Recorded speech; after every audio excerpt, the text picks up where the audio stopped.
Cuban authorities celebrate massive turnout to elect deputies to the National Assembly of the People's Power and described it as a new triumph of Cuban democracy. Tens of thousands of transport workers have brought Germany to a standstill in the country's most widespread strike action in over 3 decades. And protests continue in Israel against the government-backed judicial reform. The security forces violently repressed the demonstrators.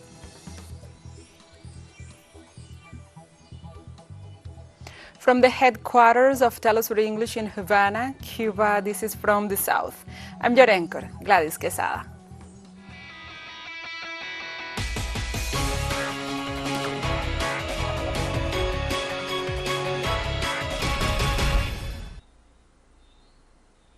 And Cuban authorities celebrated the massive turnout to elect deputies to the National Assembly of People's Power on Sunday and described it as a new triumph of Cuban democracy.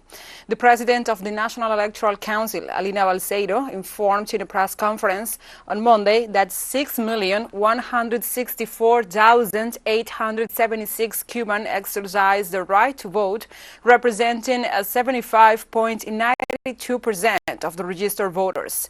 The president of the electoral entity also reported that 90.28% of the votes were valid. Polls closed at 7 p.m. local time on Sunday after extending for 1 more hour their scheduled 6 p.m. closing time, a decision taken by the National Electoral Council due to the high turnout. The 470 deputies elected will make up the 10th legislature of the National Assembly for a 5-year term.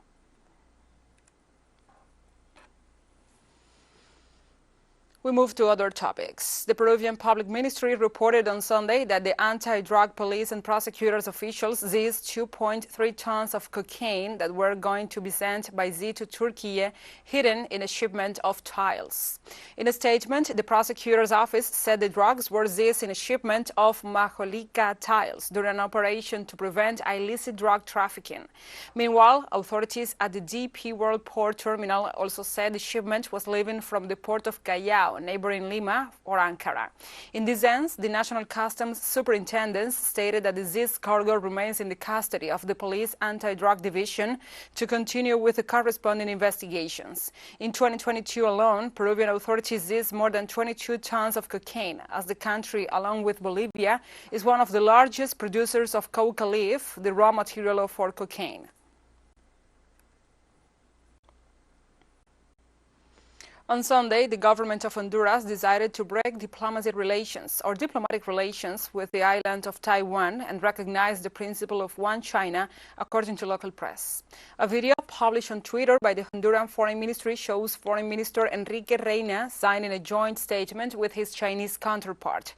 The document expresses the willingness of Beijing and Tegucigalpa to establish diplomatic relations at ambassadorial level in both capitals on the basis of mutual respect for sovereignty and territorial integrity, equality, reciprocal benefit, and peaceful coexistence, and non-aggression and non-intervention in their respective internal affairs.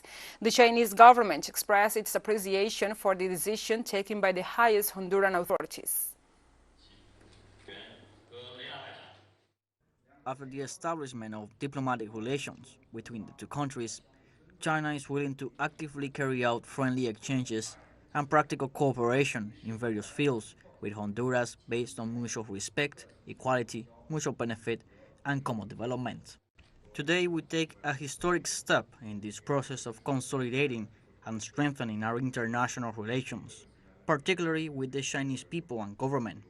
We effectively recognize that there is only one China in the world, and that the government of the People's Republic of China is the only legitimate government representing all of China. On Sunday, former Argentine President Mauricio Macri ruled out his candidacy for the general elections scheduled for October 22nd this year. Through a video published on his Twitter profile, the representative of the opposition alliance Together for Change confirmed his decision of not being a candidate under the pretext of enlarging the political space. According to a recent study by ZB Consultores in the 24 main municipalities of Greater Buenos Aires, the members of every one everyone's front maintained the most positive results in 13 of those territories. The most highly rated leaders of that space are Vice President Cristina Fernandez and Economy Minister Sergio Massa, who exceeded 42 percentage points in 5 territories each. On the other hand, the head of the government of the city of Buenos Aires, Horacio Rodríguez, is the opposition figure with the best results, and Macri is not the favorite in any place.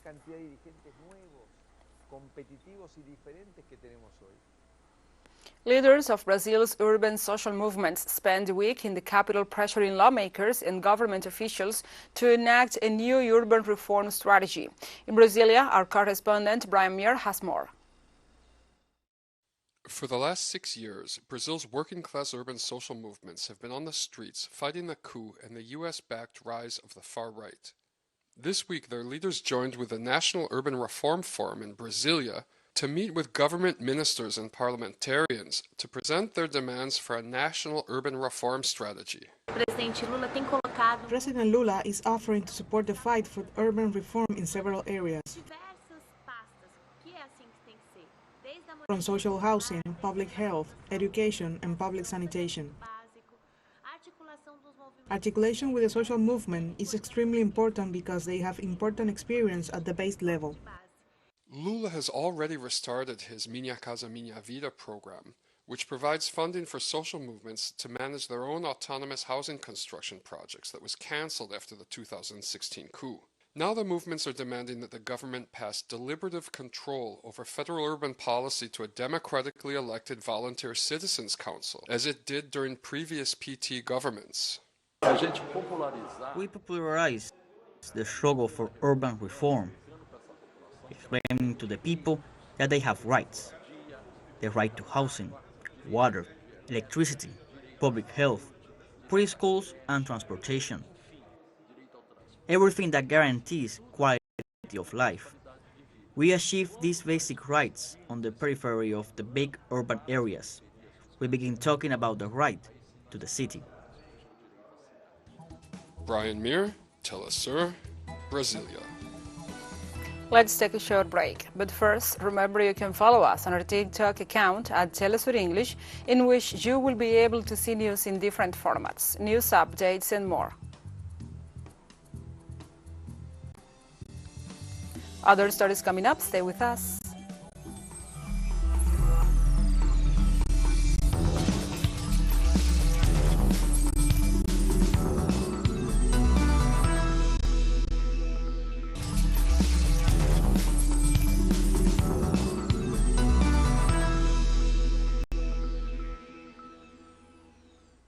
Welcome back from the south. Tens of thousands of transport workers have brought Germany to a standstill on Monday in what is being described as the country's most widespread strike action in over 3 decades.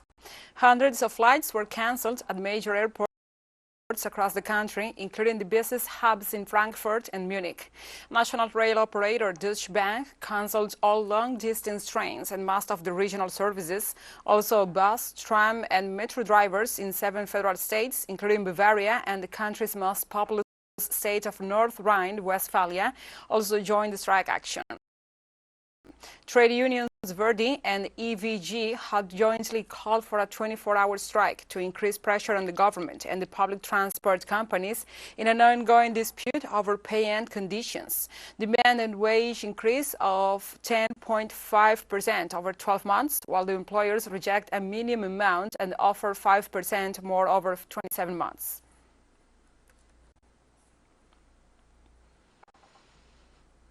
On Sunday, German Chancellor Olaf Scholz gathered his government coalition to try to reduce the internal tensions that, according to analysts, could lead to a crisis.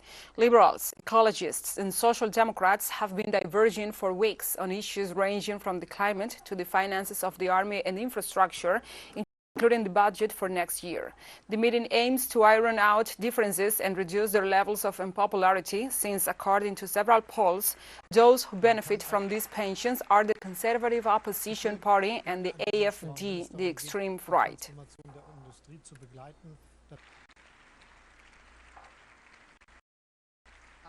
The French government refused to hold dialogues with the unions on the pension reform adopted on Monday, despite broad national rejection of this law. The presidential spokesperson, Olivier Véran, made a rebuttal to recent declarations of President Emmanuel Macron, who ruled out negotiations on this without a parliamentary vote, which raised the discontent of the unions and the opposition.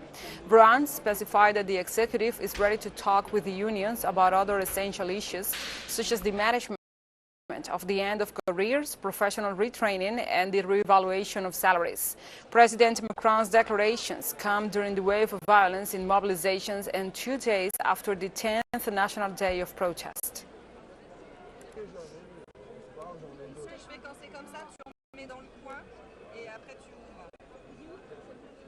The government of Russia has denounced the intent of the North Atlantic Treaty Organization to create a new axis, similar to the one established in the 1930s by the fascist regimes of Germany, Italy, and militarist Japan. Speaking to reporters, Russian President Vladimir Putin said that NATO agreed in 2022 on a new strategic concept for the development of the bloc, which establishes that the organization can develop relations with the countries of the Asia-Pacific region. Putin said the new strategic concept of the Atlantic Alliance explicitly talks about the plans to create a global NATO. Meanwhile, Putin denied that Moscow and Beijing are forging a military alliance that could threaten other countries, as NATO has claimed.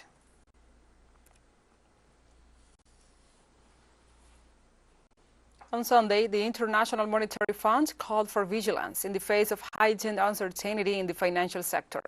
At a forum on China's development held in Beijing, the IMF Managing Director Kristalina Georgieva said the risks to financial stability have increased due to the failure of Silicon Valley Bank in California on March the 10th. According to Georgieva, this situation generated in the United States and Europe a wave of concern in the banking sector, which had among its milestones the hastily sale of the Swiss bank Credit Suisse to its compatriot UBS, in addition to stock market losses by Deutsche Bank. Georgieva stressed that although the central bank's measures to improve access to liquidity helped to prevent panic, they have not yet succeeded in restoring calm to financial markets.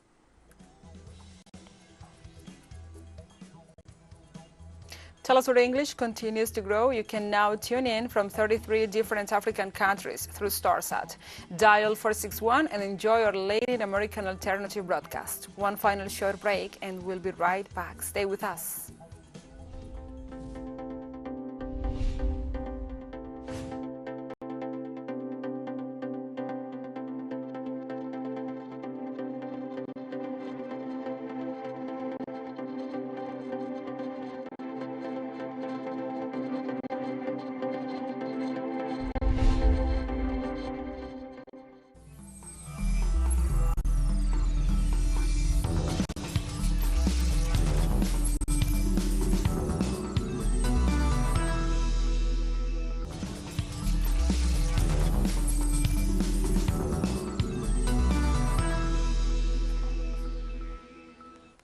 Welcome back.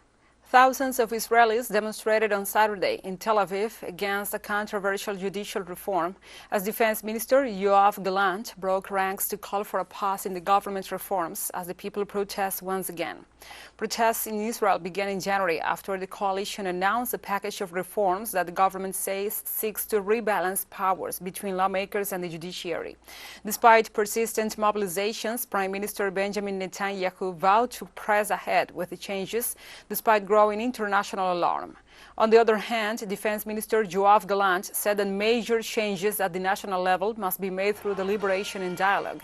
Gallant also called for the break before lawmakers vote next week on a central part of the government's proposals, which will change the way judges are appointed.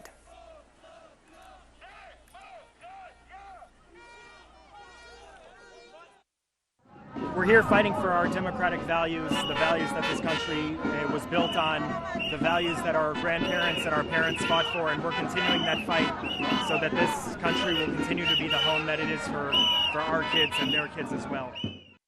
We will keep coming for as long as necessary to preserve the way of life in this country and to preserve our values in this country. The Syrian government has denounced recent U.S. military attacks in the north of the country as part of a Washington strategy to continue with the theft of Syrian oil. The Syrian Foreign Ministry rejected the most recent U.S. attacks against some areas of the province of Deir ez-Zor in the northeast of the country, registered last Thursday, which claimed the lives of at least 19 people, left several people wounded and material damage. The Syrian Foreign Ministry also denounced that the hostile American acts against Syria are in line with the attacks of the Israeli regime and terrorist groups. Finally, the Foreign Ministry reiterated the Syrian people's demand for an immediate end to the presence of U.S. occupation troops in the country.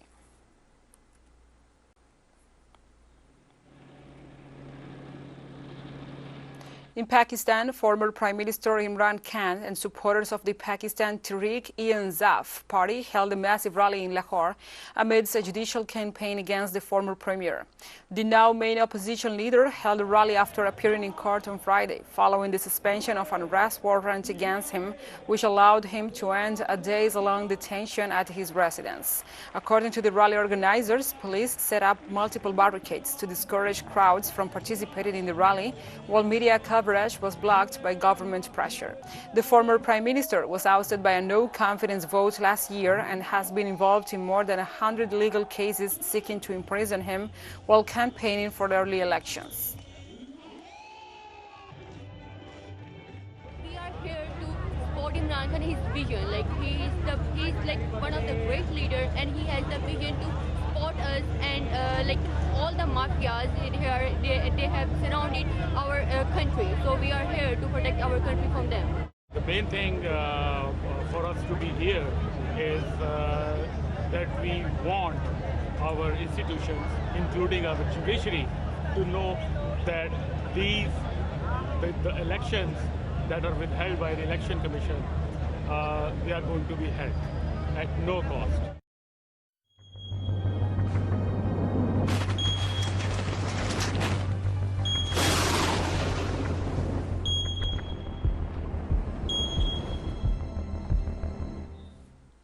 We now move on to other topics. In the United States, volunteers from all over the country went to the state of Mississippi on Sunday to help victims of recent tornadoes. According to local media, volunteers showed up in the region after authorities confirmed at least 25 people dead and 55 others injured during the storm that devastated several cities. Search and recovery teams, along with volunteer groups, continue to dig through the rubble of more than 2,000 damaged or destroyed homes. The federal government declared the region an emergency zone and announced the approval of funds to mitigate the damage.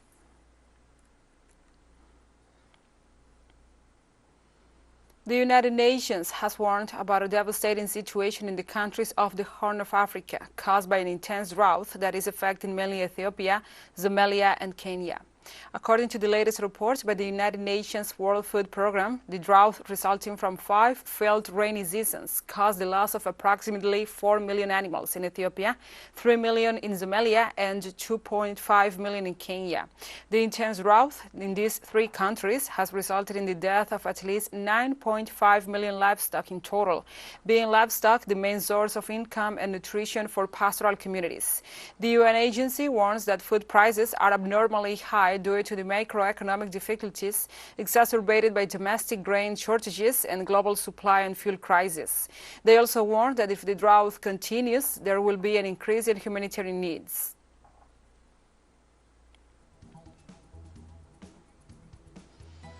And we have come to the end of this news brief. But remember, you can find these and many other stories on our website at telesurenglish.net. And also, if you feel so inclined, please join us on social media for all the latest news. We are on Facebook, Twitter, Instagram, Telegram, and TikTok. For TeleSUR English, I'm your anchor, Gladys Quesada. Thank you for watching.